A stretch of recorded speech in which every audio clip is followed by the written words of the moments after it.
s'agit de M. Justin Morel Junior. Le connaissez?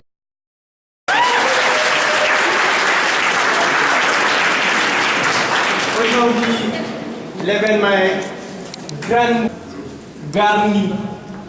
Car à côté de ZMZ à la ZS, il y a Baliosa à la ZC.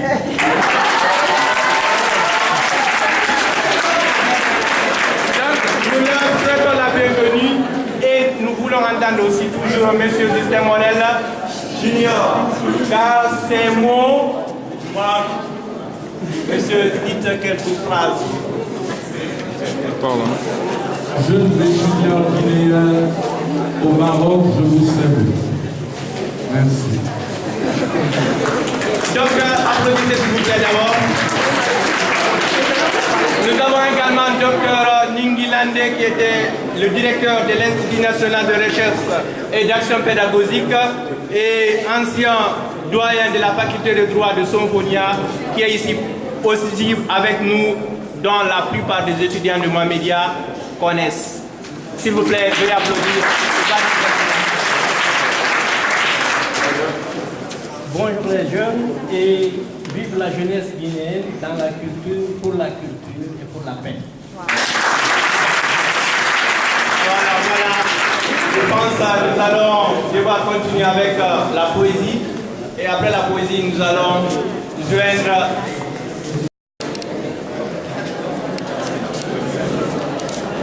Je voudrais dire juste un mot sur les deux personnalités que vous voyez à la tribune.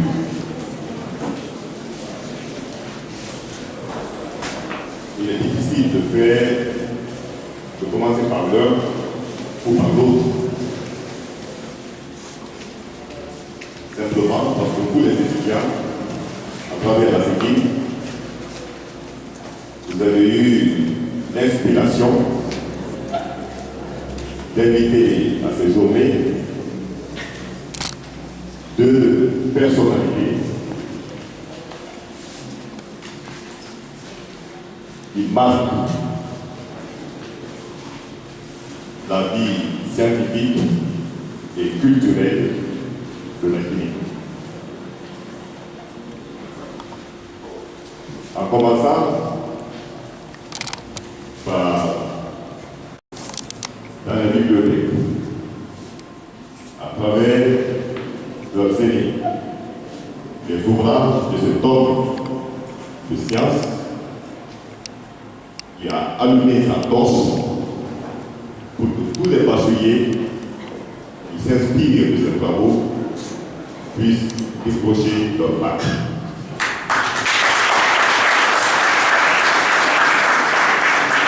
C'est pourquoi Dr Miguel est une référence scientifique à Guinée. Et vous avez très bien fait de l'inviter à ce jour. Pour parler de l'autre montagne qui est à côté de lui, je me sens encore beaucoup plus à l'aise. Parce que M. Justin Morel Junior, JMJ, nous a personnellement accompagnés dans notre carrière journalistique.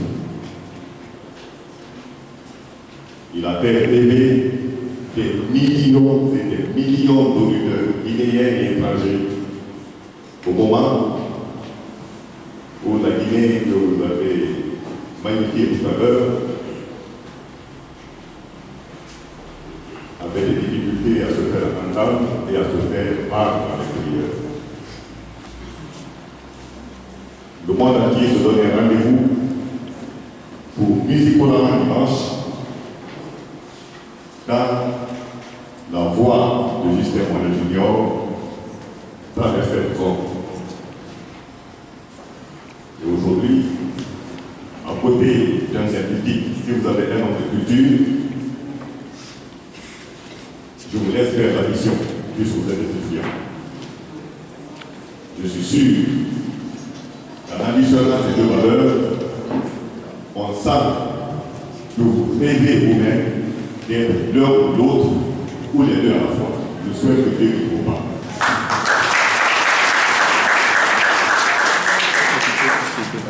Et donc, ceux qui vont nous livrer comme message, je vous remercie.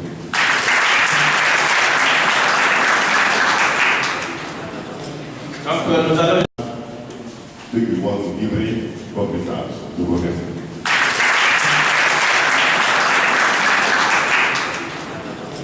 Donc, nous allons... Et à tous les étudiants guinéens au Maroc.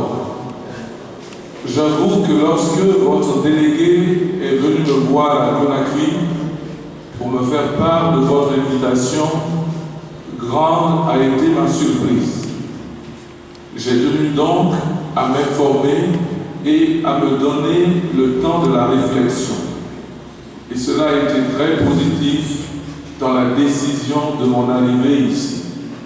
Une des personnes que j'ai consultées personnellement, c'était M. l'ambassadeur de Guinée au Maroc. Quand j'ai appelé son Excellence M. Mamadouba Diabaté et que je lui ai dit si c'était une bonne idée que de venir à ce rendez-vous, il m'a tout de suite dit ces jeunes-là sont sérieux. Il ne faut même pas hésiter. Et je vous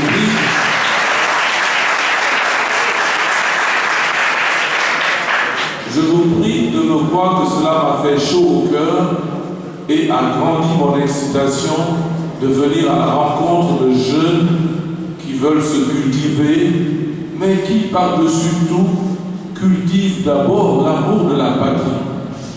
Parce qu'en choisissant mon frère Miguel André Diallo et moi-même, c'est en référence à la Guinée qui nous est commune. Et quand j'ai lu votre sujet intitulé « Les fondements psychosociologiques de la réconciliation nationale », mon cœur a battu encore plus fort. Parce que je me rendais compte que ces jeunes qui nous invitaient, loin de la patrie, avaient encore cet amour puissant qui peut vous amener à toujours vous souvenir d'où vous êtes partis et où un jour certainement vous retournerez, notre Guinée commune. J'imagine que ce sujet que vous aviez choisi est un écho des difficultés que traverse le pays. Vous écoutez les radios, vous lisez les journaux, vous naviguez sur le net et vous réalisez que chez nous, dans le jeu de la démocratie, nous traversons des difficultés et ces difficultés nous opposent, nous troublent, nous terrassent, nous déracinent et qu'il vous est apparu important d'hommes de science et de culture qui puissent éclairer vos propres lanternes afin que vous ne tombiez pas dans les travers de l'ethnostratégie, des contradictions futiles et de l'opposition qui ne mène à rien.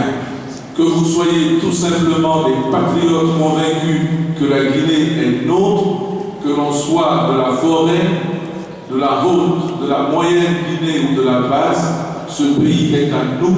Ensemble, nous pourrons le développer. C'est dans cet esprit que nous avons mené cette réflexion à laquelle vous nous invitez. Ce que vous ne saviez pas en nous invitant, c'est que M. Dr Ibrahima Ngelandé Diallo est un ami de fac. Nous avions étudié ensemble avant que la vie ne nous sépare à travers nos différentes aventures intellectuelles et professionnelles. Alors, dans la démarche scientifique que nous vous proposons, il y aura plusieurs niveaux d'analyse qui vous permettront de mieux apprécier comment le processus de la réconciliation nationale, comment le chemin de la... L'homme est toujours une mentalité d'un ensemble de convictions, d'un ensemble de croyances issues de ces informations multiples que nous recevons depuis la naissance et que nous transformons à notre image, parce que chacun transforme ce qu'il reçoit de façon personnelle, de façon individuelle. Raison pour laquelle nous sommes tous différents. Mais nous avons tous quelque chose de commun. Et donc, pour revenir à notre thème, les bases psychologiques de la réconciliation nationale, il faut d'abord savoir ce qui amène la distorsion. Quelles sont les causes possibles de la distorsion? Qu'est-ce qui fait qu'un individu et un autre, à un moment donné, ne s'entendent pas et à d'autres moments s'entendent? C'est parce que chacun des individus voit dans l'action collective et dans les actes posés par l'autre un intérêt ou ressent une insécurité. Et alors, on développe des idées. Et généralement, l'être humain est très allergique à ce qui ne lui ressemble pas. Nous sommes très curieux. Quel que soit ce que nous voyons, si nous n'avons pas l'habitude de le voir, cela nous effraie. Et c'est pour cette raison qu'il faut se demander comment se crée la différence et la haine entre les hommes. Généralement, cela vient des stéréotypes et des stéréotypes discriminatoires.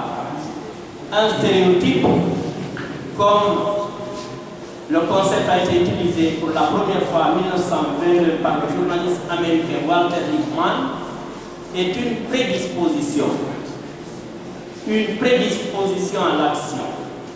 Une prédisposition mentale qui fait que l'individu est favorable à telle ou telle personne ou groupe de personnes. Il est sensible positivement à telle ou telle personne, groupe de personnes, objet ou groupe d'objets.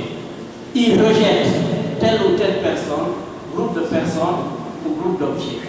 Alors, lorsque une personne donnée pose un acte, les autres se demandent toujours qui est cette personne et qui sont-elles. Donc la première notion que la personne se pose, c'est qui je suis. Qui suis-je dans le monde? Alors, on essaie de se référer, on essaie de s'analyser, de faire une certaine autopsie de soi-même, de savoir qui suis-je. D'où la notion de sentiment d'appartenance.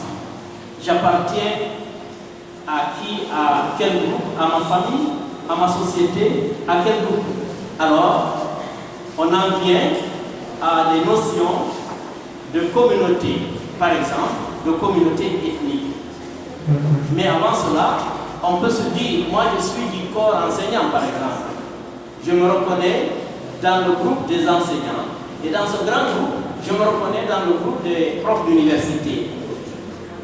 Entre ces profs d'université et les ingénieurs ou les commerçants, il y a toujours des perceptions. Il y a toujours des visions du monde. Il y a toujours quelque chose qui nous différencie. Et je me perçois appartenir à un groupe qui s'appelle enseignant-chercheur, donc enseignant de l'université, par opposition aux ingénieurs, par opposition aux commerçants et à d'autres couches professionnelles. Et si ma question de savoir qui je suis se heurte à un comportement donné, issu d'un représentant d'un groupe donné qui n'est pas le mien, j'essaie de l'interpréter et de savoir est-ce qu'il n'y a pas de risque pour moi et pour mon groupe. Et si je n'analyse pas le fait de façon scientifique et empirique, je risque de croire, souvent fausse croyance, que tous les êtres qui ressemblent à celui-là sont de cette nature. Je dirais, ils sont comme ça. Je dirais, banalement, sans démontrer les Blancs sont racistes, les Noirs sont fainéants, les Allemands sont brutes, les Juifs sont peints. De là, rappelez-vous ce qui est arrivé dans le monde. Rappelez-vous du nazisme en Allemagne avec un gros génocide. Génocide des Juifs. Je suis de la race allemande. Je suis le meilleur des meilleurs. Tous les autres doivent se couper sous mes pieds. Alors, je me sens dans un groupe. C'est ce qu'on appelait endogroupe. C'est un endogroupe par rapport à un autre groupe que les psychologues appellent exogroupe. Je suis représentant d'un endogroupe et tout ce qui arrive de mal à cet endogroupe m'arrive. Je suis représentant d'un exogroupe. Si je suis la victime, je sens tout ce qui me ressemble victime. Alors, mais de là à généraliser l'acte ou le comportement, l'attitude d'un individu donné, à tous les individus qui lui ressemblent, s'appelle justement stéréotype. C'est un cliché qu'on déroule dans la tête, qu'on généralise et qu'on applique à un ensemble d'objets, d'hommes ou de phénomènes. Et ce stéréotype peut être négatif ou positif. Et aussi, par voie de conséquence, discriminatoire. Il est négatif lorsque je perçois l'autre dans le mauvais sens. Il est positif lorsque je perçois l'autre dans le bon sens. Et généralement, les stéréotypes qui se construisent, qui s'intériorisent et qui se stabilisent font que je perçois généralement les éléments de l'endogroupe, c'est-à-dire de mon groupe, comme des éléments sans ou presque sans défaut. Et je perçois les éléments de l'exogroupe comme des éléments avec tous les défauts. Les chercheurs ont fait des expériences pour donner à des individus différents des biens à partager indifféremment entre d'autres individus. Généralement, ils ont constaté que le partage se faisait au profit des représentants de l'endogroupe de ces derniers. Autrement dit, on donne une part plus importante à ceux de son groupe. Et d'autres recherches ont été faites pour montrer que lorsque vous posez des questions à quelqu'un, généralement, il a ces références-là comme base. Et quelles sont les origines possibles de cette façon de penser, de cette déviation, de cette généralisation, de cette illusion, de cette impression d'attribuer à un ensemble de personnes le comportement, la caractéristique, l'acte d'une personne donnée ou de quelques individus. Et là, il est très facile qu'on passe par-dessus la logique scientifique pour raisonner. Et généralement, les êtres humains le font facilement à cause du sentiment d'appartenance. Et ce sentiment d'appartenance fait que c'est par des intérêts, des problèmes d'intérêt, que la plupart des conflits que nous connaissons au monde naissent et se développent. Et tous ces conflits sont donc le fruit de stéréotypes. Qu'est donc le stéréotype? Le stéréotype est un élément comme Lippmann l'a défini, mais le stéréotype va au-delà parce qu'il caractérise l'attitude. L'attitude qui est une prédisposition mentale à l'action, a trois composantes fondamentales, à savoir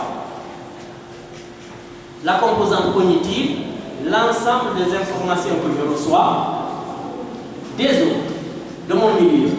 Et d'ailleurs, les représentations, les perceptions que j'ai du monde, de moi-même et des autres. La deuxième composante, c'est la composante affective. C'est lorsque ces informations passent au stade de sentiment, au stade affectif. Autrement dit, je suis tellement convaincu par les informations que j'ai reçues, qu'elles font partie de moi-même désormais. Je ressens comme ça. Je ressens le monde comme les informations qui m'ont été données. J'en suis convaincu. Alors, les informations se cristallisent et se synthétisent en attitude. L'attitude étant, comme je l'ai dit, une prédisposition à l'action qui prépare l'être entier. C'est un état psychique total de l'individu qui le pousse vers l'action avec un but donné, avec un intérêt donné. Et la troisième et dernière composante, c'est la composante comportementale. Et cette composante comportementale est issue de la deuxième, c'est-à-dire la composante affective. Mon attitude me pousse à agir de façon positive ou négative à l'endroit de quelqu'un ou d'un groupe. Et nous voyons donc rapidement que l'attitude est formée par les informations que je reçois de l'extérieur de l'environnement. Et alors, mon attitude me pousse à agir. Et cette attitude qui me pousse à agir, elle est donc issue elle-même d'un processus de formation. Qu'est-ce qu'il faut donc pour que l'attitude qui me pousse à agir soit négative vis-à-vis de tel ou tel? Et c'est cela qui nous amène à nous demander quelles sont les origines possibles du stéréotype. Les origines possibles, c'est d'abord le modelage parental. Le modelage parental. L'éducation en famille, depuis que l'individu est né, il est en train d'imiter les attitudes et les comportements de ses parents. Il entend des paroles et il les intériorise. Par exemple, si je dis les Chinois sont vilains, les Malinqués sont racistes, les Peuls ou les Soussous sont fainéants, je le dis en famille, l'enfant m'écoute. Ce que je dis, je ne le tiens pas d'une démonstration scientifique. Je le dis comme ça, parce que je crois que c'est comme ça. Mais l'enfant, lui, il est entier. Lorsque vous le lui dites, il intériorise. D'abord, les parents, le père, c'est le modèle. Lorsqu'il dit, c'est comme si c'est Dieu qui a prescrit. Alors il évolue comme ça. Et à l'âge de la puberté, l'ensemble des informations qu'il a obtenues de l'extérieur se cristallise et forme une attitude. Et lorsqu'elle se forme à ce niveau, il sera difficile de la casser, mais pas impossible, parce que l'homme est perfectible à l'infini. Et l'éducation peut nous aider à détruire bon nombre de principes qui se sont formés. Et en plus du modelage parental, il y a les médias. Les médias, c'est l'ensemble des informations que nous agitons entre nous et surtout que la presse, la radio, la télévision agitent. Lorsque dans les informations agitées par ces médias, parce que les médias atteignent tout le monde, et c'est la force des communicateurs comme mon illustre ami Justin Morel Junior. Rappelez-vous le rôle de la radio Milcoli lors du génocide du Rwanda. Cette radio qui propageait dans la nature et tout le monde écoutait, écraser ces cafards, tuer ces cancres-là. Voilà, ça se répétait, ça se déroulait. Et les gens, chacun ayant des attitudes données, soit positives, soit négatives vis-à-vis de ce groupe-là, réagissaient d'une certaine manière. Et vous connaissez la suite. Et donc, les médias sont très importants. Ils sont à encourager, mais ils sont à surveiller dans la mesure du possible, parce que les médias sont surtout suivis. Ce sont eux qui sont suivis dans la nature, surtout par les jeunes. Hein. Et vous savez, bon, quand l'Occident veut nous intoxiquer, c'est par les médias qui passent. Aujourd'hui, quand nous grandissions, quand nous étions étudiants, il y avait une mode vestimentaire avec des pantalons chauds là. Tout le monde les a portés. Et si tu n'avais pas ça, tant pis pour toi, tu n'es pas à la mode. C'est un peu les habits, mais tels que, et même la manière de, quelquefois on change même sa manière de parler. à cause de ce qu'on voit dans les médias, etc., surtout à l'âge de l'adolescence. Une autre source d'influence, c'est l'éducation. L'éducation préméditée. Vous savez qu'il y a l'éducation consciente, comme l'avait dit Émile Durkheim, qui est préméditée, qu'on dispense dans les écoles, qu'on dit dans la famille, tu réunis tes enfants, tu leur dis qu'il faut faire ceci n'est pas à faire, c'est de l'éducation préméditée. Mais il y a l'éducation spontanée, inconsciente, c'est l'imitation dans la vie. Tu me dis des choses, mais je vois d'autres choses se faire. Et généralement, surtout les jeunes, ils sont plus portés vers l'éducation spontanée, vers ce qu'ils voient, que ce qu'ils entendent comme ça, comme de la morale. Ils vivent de ce qu'ils vivent. Autrement dit, ils imitent. Il y a aussi le phénomène de dissonance cognitive. Ce phénomène de dissonance cognitive, on l'apprend dans la communication interpersonnelle.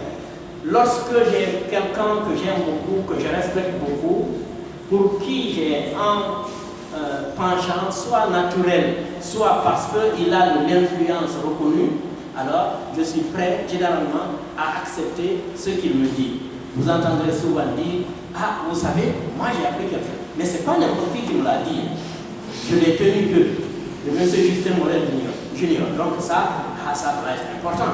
Donc c'est dissonance cognitive par l'influence, le prestige, le niveau, la considération que la personne qui a véhiculé le message, c'est très important pour que le message puisse passer. Ensuite, il y a le phénomène du pouvoir. Il y a le phénomène aussi des besoins. Quand quelqu'un a du pouvoir, généralement, il peut influer plus facilement sur ses interlocuteurs que quelqu'un qui n'a pas de pouvoir. Même s'il a la vérité. Souvent, on néglige beaucoup de gens qui sont dans la rue, qui ont pourtant la vérité. On ne les écoute pas parce qu'ils n'ont pas de rôle. C'est comme s'ils n'ont pas de rôle, s'ils n'avaient pas de rôle dans la société. Donc, cette dissonance cognitive est importante. Et pour le maintien des stéréotypes, c'est tous ces phénomènes qui se combinent, qui se conjuguent pour maintenir les stéréotypes. Alors, ces stéréotypes-là, il y a des niveaux d'analyse qu'il faut faire. Les niveaux d'analyse, il y a d'abord le niveau macro. J'entends par niveau macro le niveau de la société globale, le niveau de l'État, le niveau de la nation. Est-ce que à ce niveau, il y a quelque chose de fait pour que les messages véhiculés, les stéréotypes négatifs au sein de la société n'aient pas droit de citer? Est-ce qu'au niveau macro, il y a des messages qui ressemblent à des stéréotypes et qui sont entretenus par la vie sociale qu'elle se déroule? Ensuite, il y a le niveau des entités, c'est-à-dire des couches sociales. Qu'est-ce qui se dit à l'université? Qu'est-ce qui se dit dans le monde des ouvriers? Qu'est-ce qui se dit au port? Qu'est-ce qui se dit par les femmes au marché? Qu'est-ce qui se véhicule là?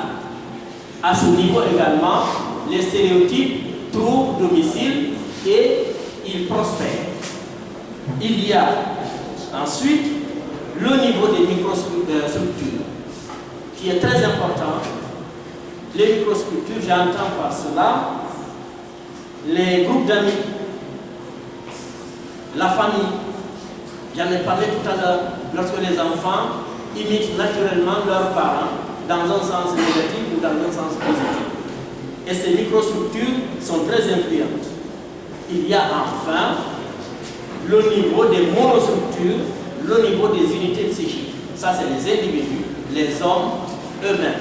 Tel que nous avons dit tout à l'heure, l'homme intériorise, mais il est dans un bain social duquel il ne pourra jamais se départir. L'homme est un être social par nature et par essence. Et donc, tout ce que nous avons comme comportement, comme attitude, attitude peut être interprété et est produit naturellement par la société. Et donc, lorsque je me comporte d'une certaine manière, interroger ma société, interroger ma famille, interroger mon parcours professionnel, je peux être né à Ninguélande dans mon village et aller vivre aux États-Unis au-delà de la puberté ou avant la puberté et revenir ici à l'âge de 75 ans. Je ne suis plus cet enfant de Ninguélande-là que j'étais quand j'ai quitté.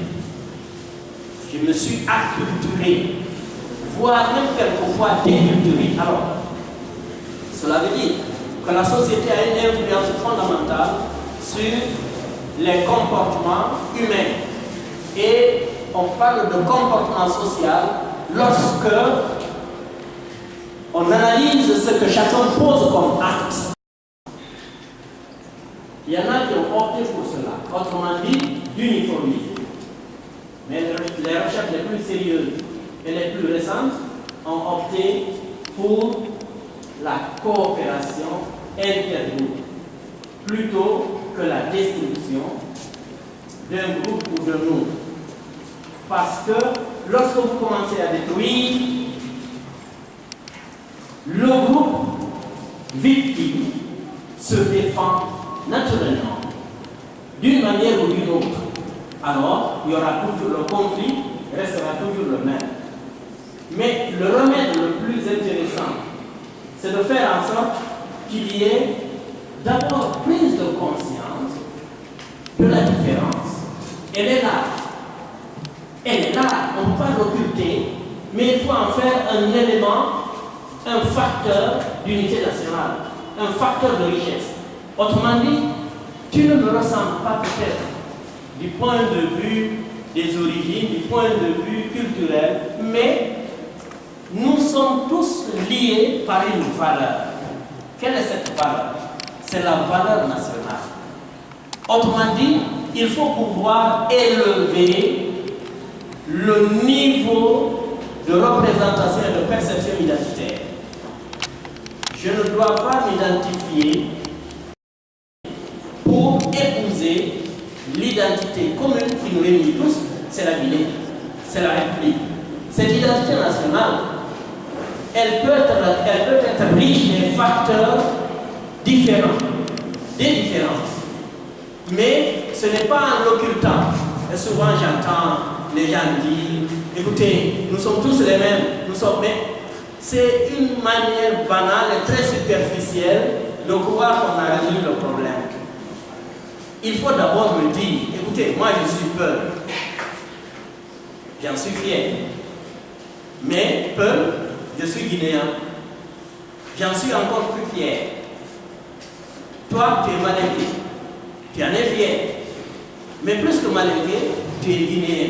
Entre nous deux, quand nous collaborons, chacun de nous regarde l'autre, c'est vrai, il est différent, mais chacun de nous doit prendre en compte ce qui nous unit pour l'objectif national.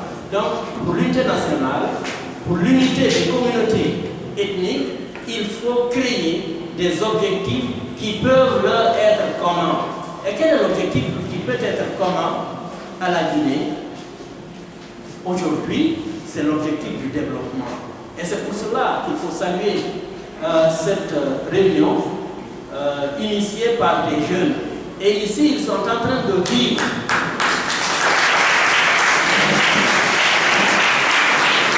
Ici, ils sont en train de vivre tout simplement comme des Guinéens. Rarement, l'un d'entre eux va se reconnaître comme Soussou, Peul, Kissi, Gazé. Ils sont là en communauté et en communion. Mais très souvent, c'est pour des intérêts, en tout cas les recherches psychologiques ont prouvé que c'est pour des intérêts de partage que les gens retournent à leurs ressources primaires, que les gens cessent de voir rationnel, que les gens vont s'identifier un peu à l'animal.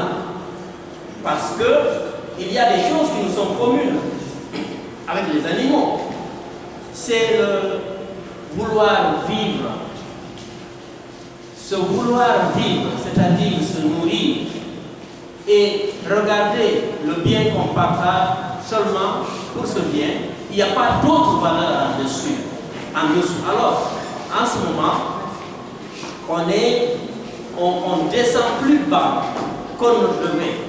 Il faut aller au-delà de certains intérêts personnels et faire en sorte que la collaboration entre les différents groupes, même dans une école, une simple école, il y a souvent des groupes de niveau qui ne sont pas toujours compatibles dans les intérêts. Mais il faut alors, si vous voulez qu'ils cessent même de bavarder dans une simple classe, donnez-leur un travail souvent commun, un travail de groupe. Ils vont travailler pour oublier ce qui les différencie. Et donc, au niveau macro, au niveau des entités, au niveau administratif, au niveau politique, il faut, et c'est une nécessité vitale pour notre nation, que les Guinéens continuent de voir en Guinéen, que les Guinéens continuent de percevoir les autres Guinéens comme des Guinéens tout court. Et je crois que c'est la consigne que le président de la République a donnée avec ce concept de changement. Le changement ne peut pas se faire lorsque nous restons enlisés dans nos vieilles habitudes de voir. Il faut que nous regardions autrement, que nous voyions autre chose en nous et sur les autres. Et en ce moment, nous avons un objectif ultime, c'est l'objectif du développement de la Guinée, un objectif national. La nation au-dessus des microcultures, la nation au-dessus des petites communautés que nous constituons. Nous sommes à peine 11 millions d'habitants. Il y a des villes à elles seules font cet effectif-là. Et nous n'avons pas le droit, avec toutes nos richesses, de nous regarder en chien de faïence et de laisser perdre ces richesses pendant que nous sommes en train de spéculer sur des valeurs irrationnelles inutiles.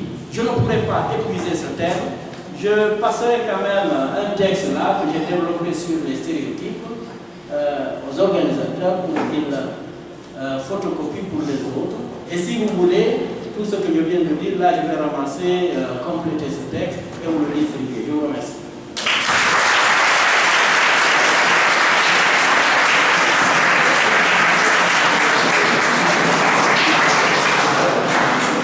Je voudrais, en votre nom, féliciter Dr Ibrahima Ninguelandé Diallo et me permettre, avec votre permission, de vous donner l'économie de tout ce que notre frère vient de dire. En fait, il nous a fondamentalement situés sur nos responsabilités en tant que société, individus et État.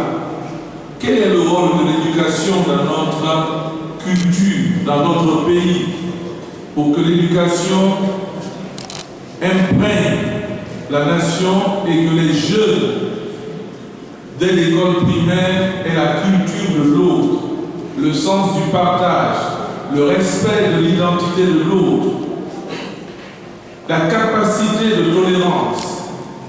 Ce sont là autant de choses, des valeurs, des modèles qu'il faut dès le démarrage, dès le début, savoir partager, savoir enseigner, savoir donner.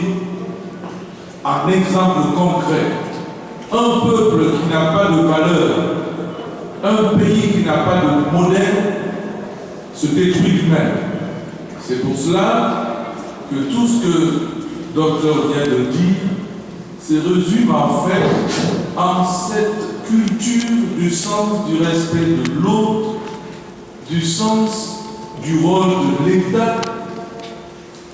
Il y a à peu près un mois, rencontrant un écrivain guinéen, le prix Renaudot Tcherno Morenembo, Lui, il s'est étonné dans une interview que nous avions publiée sur Guinée-Conakry Info. Pour lui, ce qui arrive en Guinée, il s'étonne qu'on parle de réconciliation nationale en Guinée. Il dit, depuis que je suis là, je vois peu Maniké, Soso, Forestier, mais tous les Guinéens, je vais au marché, ils sont là, ils vendent l'un à côté de l'autre. Je vais dans les rues, il dit, mais où est donc le problème de la réconciliation nationale en Guinée? Il pense que la réconciliation est une réalité qui est troublée par le fait que la Constitution nationale devrait être de plus en plus enseignée dans nos écoles, que le Guinéen soit conscient du respect de la loi, du droit des autres, qu'il ait à l'idée que lui seul ne fait pas le bonheur du pays, que l'autre est un complément indispensable pour la réussite, sa propre réussite et la réussite de la nation, autant de choses qui nous permettent de donner donc à nos médias, à nos partis politiques, à la société civile, les rôles d'éducation, de sensibilisation, de communication, parce que bien souvent les contradictions s'exacerbent lorsque la communication ne s'établit pas entre les individus, entre les communautés, entre les sociétés, entre les réseaux. Et c'est pour toutes ces raisons qu'il me semble fondamental que la culture, la notion des valeurs et des modèles est incontournable. Nous devons savoir faire de nos différences une richesse, ou des richesses qui puissent féconder le développement de notre pays. À quoi sert d'être dans un parti qui détruit le pays? À quoi sert d'appartenir à une communauté qui ne reconnaît pas l'autre communauté? À quoi sert d'être un homme, un individu qui ne reconnaît pas et qui ne respecte pas son prochain? Ce sont ces valeurs de tolérance. C'est cette philosophie de l'autre, de l'empathie. Savoir que quand un de mes frères est en difficulté, je suis aussi en partie et en très grande partie en difficulté. Avoir le moteur nécessaire, le ressort intellectuel, psychologique, pour se motiver et aller au secours de l'autre. Ce sont ces choses qui semblent tellement simples, qui doivent être les bases, à mon avis, de la réconciliation nationale, si réconciliation nationale il y a. Nous devons fuir la culture de l'impunité. Quand les gens savent que la justice n'est pas faite, qu'il y a des privilèges qui continuent, qui s'amplifient, qui détruisent le pays, il y a problème. Nous devons savoir dénoncer dans le respect de l'autre pour que la loi seule ait force de droit. Ce sont ces différents éléments qui, à mon avis, intégrés à tout ce que le docteur vient de vous exposer, qui constituent les soubassements réels, concrets de Guinéens qui vivent au Canada, en Australie, au Maroc, en Guinée ou ailleurs, est en commun le respect de l'autre, l'amour de la patrie, cette patrie qu'on appelle la Guinée. Je vous remercie.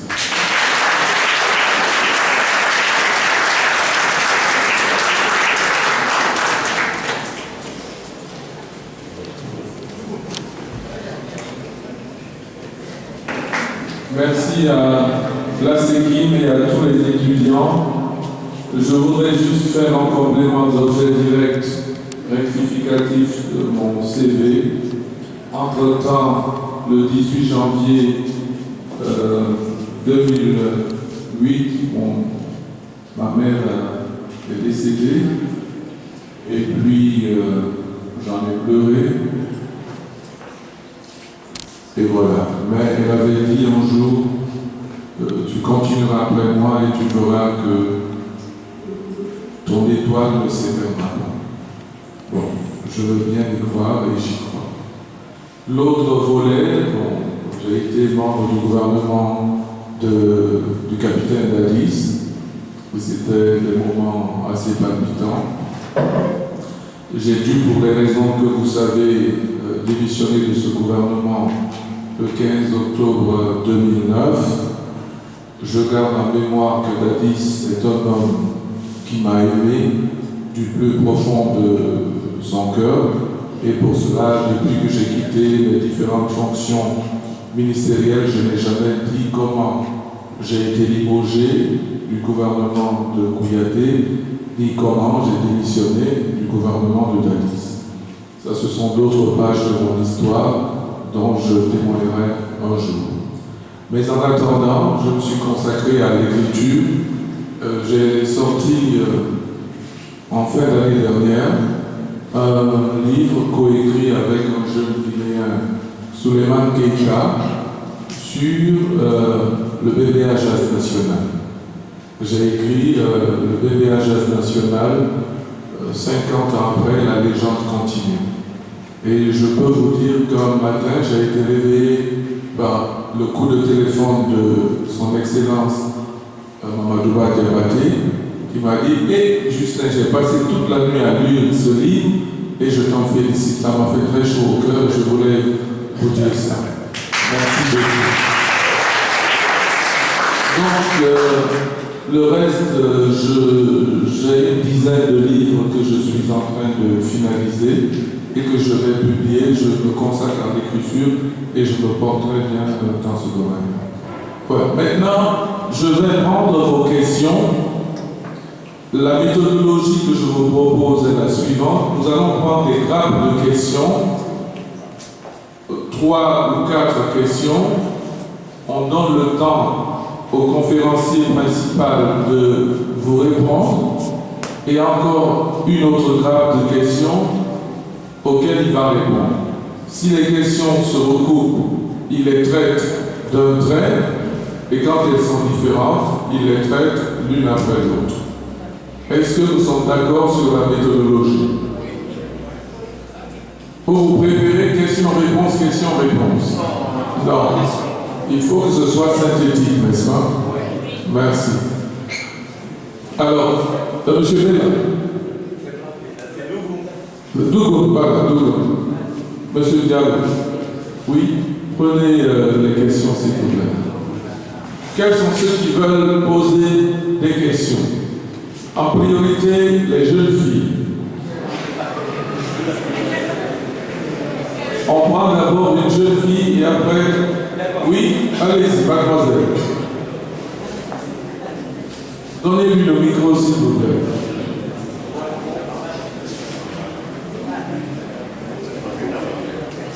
Oui.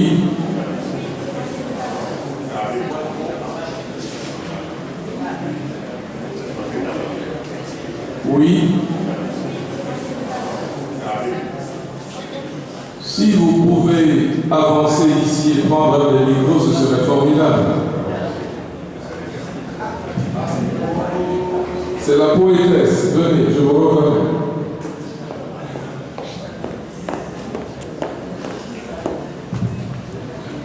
Bonjour, je me suis présentée tout à l'heure.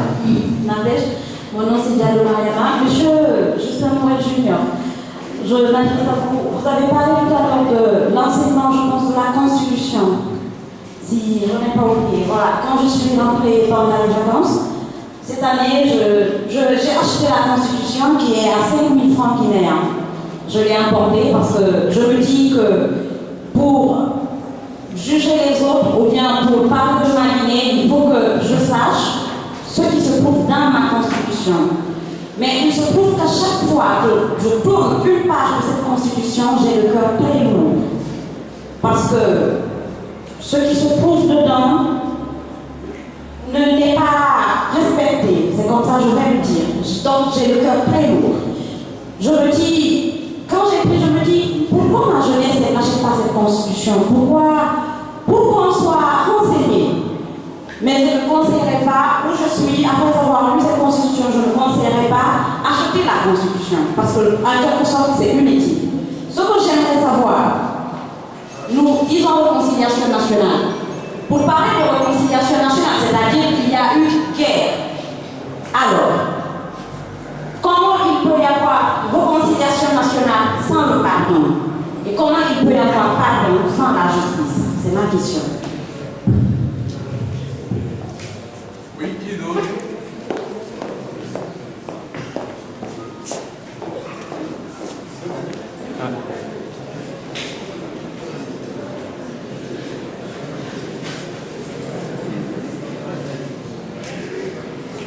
Bonjour, je m'appelle Valia Pougali.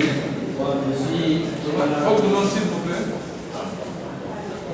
Votre nom, s'il vous plaît. Venez ici à ce micro, s'il vous plaît.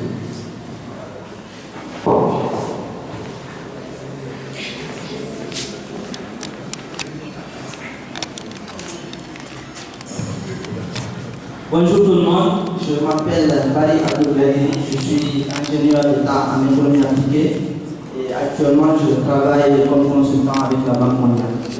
J'ai deux questions pour M. Diallo, M. Docteur Ningilande. Je ne vais pas trop m'étaler. Je vous remercie d'abord pour votre présentation. C'était très enrichissant. Et je vais aller direct aux questions. En fait, la première, c'est comment arriver à la réconciliation nationale.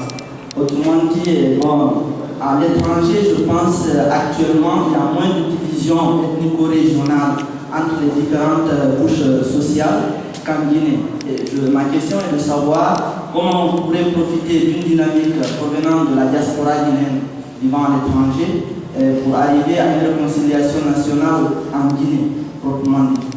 Ma deuxième question concerne, disons, la réforme des partis politiques en Guinée. À mon avis, depuis l'avènement du multipartisme, les partis ont été fondés sur une base ethnico-régionale. Il est devenu difficile pour quelqu'un qui n'appartient pas à une région particulière ou à une ethnie de se reconnaître dans un parti d'une autre région. Un exemple, quelqu'un qui est né en Haute-Guinée, Malinké, c'est difficile pour lui de se reconnaître dans un parti peu, étant donné que ce n'est pas un parti idéologique, c'est plutôt un parti ethnique. Ma question, est-ce qu'on pourrait arriver à, parce que c'est des partis politiques qui occupent les médias en Guinée, à la création de nouveaux partis politiques basés sur un fondement idéologique dans lequel tout le monde pourrait se reconnaître sans le cliché ethnico-régional. Merci à tout le monde. Bonjour, je suis Ouma Moussa Fanta, troisième année de droit, secrétaire général de la CDI de l'ENIS. Je remercie les conférenciers pour vraiment les informations qui étaient contenues dans les messages. Ceci étant, la question est la suivante. Elle est relative à la problématique de la réconciliation nationale. Moi, je pense que les dissensions ethniques qui sévissent en Guinée sont tout simplement la résultante des problèmes nés de notre histoire. Ou tout simplement, je vais dire, l'interprétation que chacun fait en sa faveur, bien entendu, de cette histoire, c'est-à-dire de la Première République jusqu'à la Seconde République. Je me dis que le problème actuel entre les Guinéens ne sont pas nés des événements tout récemment. Mais c'est que je me dis que les problèmes passés sont pour une grande partie la cause vraiment de ces oppositions ethniques en Guinée. Alors, en tant que conférencier, je voudrais vous poser, je voudrais juste avoir votre avis là-dessus. Merci. Mais je m'en fous, je veux faire la chose pour mes intérêts personnels. Alors tout ça va cesser si la loi est appliquée. Alors encore une fois, faisons en sorte que la loi soit appliquée. Surtout que nos dirigeants appliquent la loi. Lorsqu'au Ghana, Raoul avait fait pendre son nom. Vous savez ce qui a suivi? Ah bon, donc il est comme ça, nous les parents ils nous disent aussi. Ça ne va plus. En ce moment, vous faites appliquer la loi et c'est l'impartialité. L'État, c'est l'impartialité. L'administration, c'est l'impartialité. Une fois que vous appliquez cela, vous n'avez plus besoin de courir après les gens pour dire cessez d'être déconcentrés. Non, ils vont le cesser, mais c'est la loi. Mais maintenant, je suis candidat, je suis Malinké. Je suis candidat. Beaucoup de Malinké. Ou si vous voulez, tous les Malinké viennent voter pour moi. Écoutez, moi je suis en train de vendre. Est-ce que je vais dire aux Malinké, non, allez-y, ne venez pas avec moi, parce que vous êtes Malinké, je serai innocent. Est-ce que je vais le dire? Ça dépend donc de la mentalité de celui qui vient. Il ne sait pas encore faire la différence entre un programme politique et un leader. Le leader, bon, c'est Morel, c'est Bangoura, c'est mon parent. Donc je viens là, c'est tout à fait simple et banal. Mais on va le dépasser et tout cela demande une véritable éducation à la citoyenneté responsable. Bon, nous aurions aimé prendre d'autres questions, mais le secrétariat des journées nous signale qu'à 14h25, on devrait arrêter cette partie, et je les comprends. Nous allons prendre une question et clôturer cette session.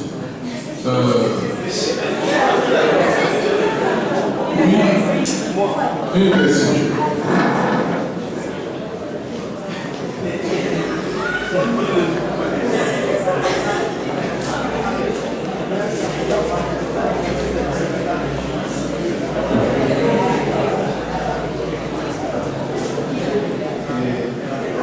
Bonjour tout le monde. Je me nomme Keita Mohamed. Je suis étudiant en dernière master les fondements de la jurisprudence. C'est presque, je n'ai pas de questions à vous poser, monsieur. Je vous remercie.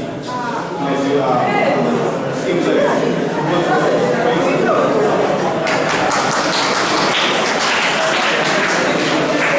je vous remercie. Ma question a une connotation d'intervention, c'est-à-dire la réconciliation, ça pour type la réconciliation telle qu'on m'a appris, la réconciliation telle qu'on m'a appris à la madrasa. C'est ça mon intervention. Une minute, bien sûr. D'après moi, l'hypothèse selon laquelle l'unité nationale peut être que si tout le monde est d'accord sur les mêmes détails et sur les mêmes activités et spécificités, c'est une pure aberration. Dieu nous a créés différemment. Il faut qu'on accepte cela, il faut qu'on admette cela. La reconnaissance du droit à la différence est une condition sine qua non pour réconciliation nationale. C'est ce qu'on m'a appris à l'école à la madrasa. J'ai fait des études. Le dialogue inclut nécessairement une reconnaissance du droit à la différence. Et qu'on ne peut parler de réconciliation dans laquelle... La salle, silence s'il vous plaît. Et on ne peut parler de la réconciliation dans laquelle le refus de l'autre est de mise. Dieu dit, si Dieu l'avait voulu, il aurait fait une seule communauté. L'orientation de ce verset, c'est que vous êtes différents, cherchez à mieux vous connaître. C'est ça l'orientation de ce verset. Le principe premier de la coexistence entre les peuples et dans la diversité est celui de la reconnaissance mutuelle et du respect. Cette coexistence doit susciter et développer une attitude critique envers soi-même. Et c'est ce qui me paraît essentiel en tant que Guinéen, d'une manière désintéressée et avec empathie. Il s'agit d'apprendre à vivre ensemble comme partenaires égaux dans une communauté à dimension universelle. La Guinée, selon moi, est plus qu'une famille pour moi. La Guinée est une grande nation qui a besoin des institutions fortes, qui a besoin des décideurs forts, qui a besoin des universités qui sont très très fortes, qui peuvent vraiment produire des produits comme ce que vous venez de pouvoir maintenant. Merci. Je pense que notre frère a dit très bien, nous pouvons l'applaudir. À mon avis, se basant sur la foi, sur les enseignements qu'il a reçus, il vient de nous matérialiser que la culture de la différence et le respect de l'autre doivent constituer, encore une fois, les bases fondamentales de notre comportement social. Si nous ne nous laissons pas manipuler par les idéologies, par le pouvoir, par les intérêts, par l'argent, Mais la Guinée, ce n'est pas le Biafra. La Guinée, ce n'est pas le Rwanda. La Guinée, ce n'est même plus, hélas, le Mali, notre deuxième poumon, qui est aujourd'hui confronté à des difficultés politico-militaires très importantes. Nous, Guinéens, qui n'avons pas fait la guerre, qui n'avons pas connu la guerre, mais bon Dieu, pourquoi nous retournons-nous contre nous-mêmes pour nous faire la guerre?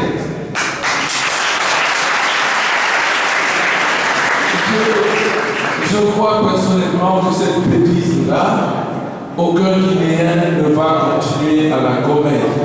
Et je suis heureux ici à Montmédia de constater avec mon frère Nguélan de Diallo l'unité entre les jeunes Guinéens que nous avons rencontrés, indifféremment, d'où qu'ils soient de notre pays, on les a vus fraterniser.